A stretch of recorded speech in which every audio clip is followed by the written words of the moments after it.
Hello students, तो कैसे हैं आप सब लोग और क्या रेडी हैं आज डिस्कस करने के लिए हमारे सिंथेटिक फाइबर्स के बारे में। तो हमने अपने लास्ट लेक्चर में ये जाना कि सिंथेटिक फाइबर्स क्या होते हैं। तो सिंथेटिक या मैनमेड या आर्टिफिशियल फाइबर्स हम लोगों ने बनाए हैं, ये नेचर से हमें नहीं मिले हैं सिंथेटिक फाइबर्स, लेकिन हमने ऐसे ही हवा में नहीं बना लिए हैं। सिंथेटिक फाइबर्स को बनाने के लिए हम कुछ नेचुरल सब्सटेंस की प्रोसेसिंग करते हैं, उन्हें केमिकल्स के साथ रिएक्ट कराते हैं या फिर कुछ रिएजेंट्स को, कुछ केमिकल्स को एक दूसरे के साथ मिक्स कर देते हैं तो हमारे सिंथेटिक फाइबर्स बन जाते हैं। तो ऐसे ही एक सिंथेटिक फाइबर के बारे में हम लोग जानेंगे जिसका नाम है रेयॉन। हमने रेयॉन कैसे बनाया, क्यों बनाया, इसका यूज क्या है और इसी का यूज हम क्यों करें, किसी और फाइबर का क्यों नहीं, ये सब कुछ जानेंगे अपने आज के लेक्चर में।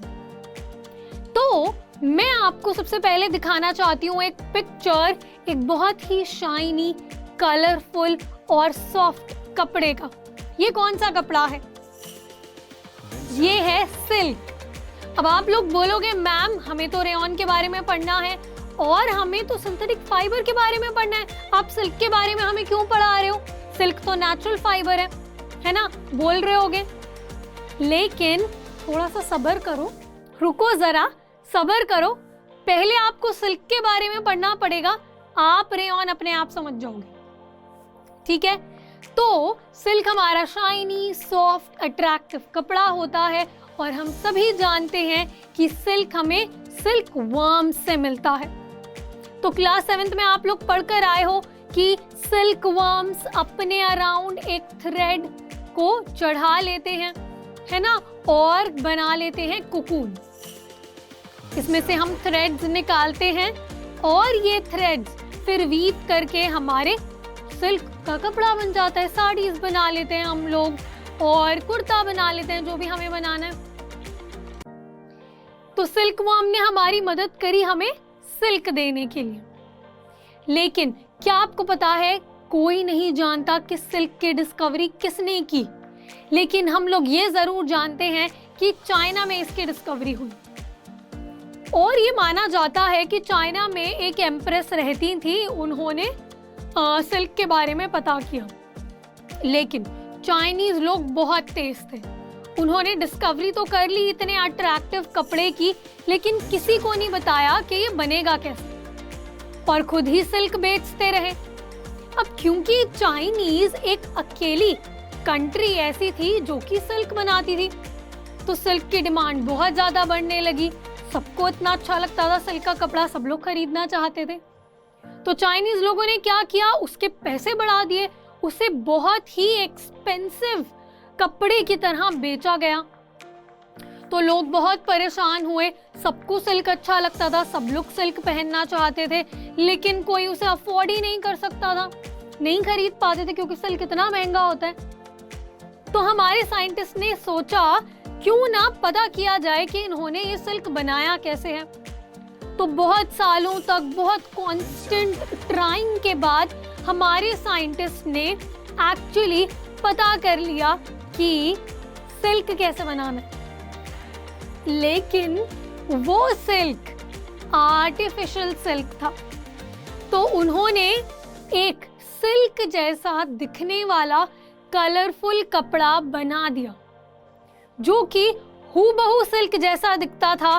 सिल्क की तरह उसके कपड़े बनाए जा सकते हैं और बहुत सारी अलग अलग चीजें बनाई जा सकती हैं।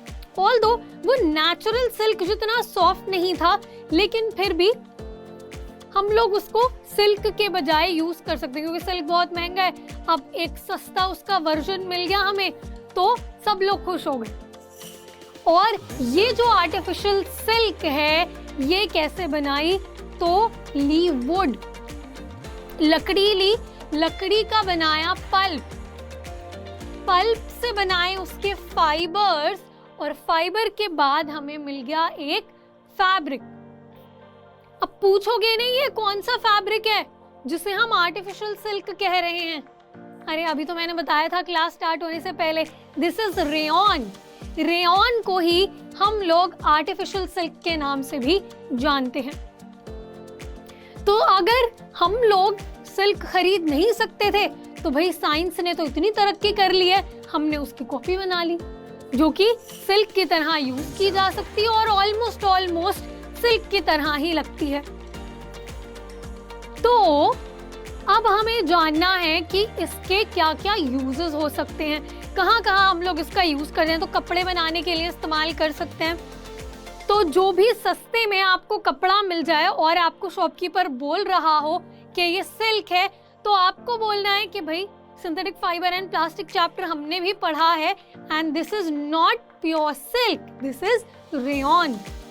रेयॉन के काफी सारे यूजेस होते हैं। रेयॉन के फाइबर्स बनाकर उसे अलग अलग कलर्स में डाई किया जाता है, अट्रैक्टिव कलर्स उसको देने के लिए। उसके साथ साथ हम रेयॉन के साथ कॉटन को मिक्स कर इसकी बेडशीट्स बनाते हैं और इसे वूल के साथ मिक्स करके कारपेट्स भी बनाते हैं। और जो भी हम बाकी कपड़े बनाने के लिए इसका यूज करना चाहें वो भी कर सकते हैं। तो काफी सारे यूजेस हैं रेयॉन के। इसी तरीके से हम लोग कुछ और सिंथेटिक फाइबर्स के बारे में बात करेंगे अपनी नेक्स्ट क्लास में। तो जुड़े रहिए हमारे साथ, मिलेंगे अब नेक्स्ट क्लास में।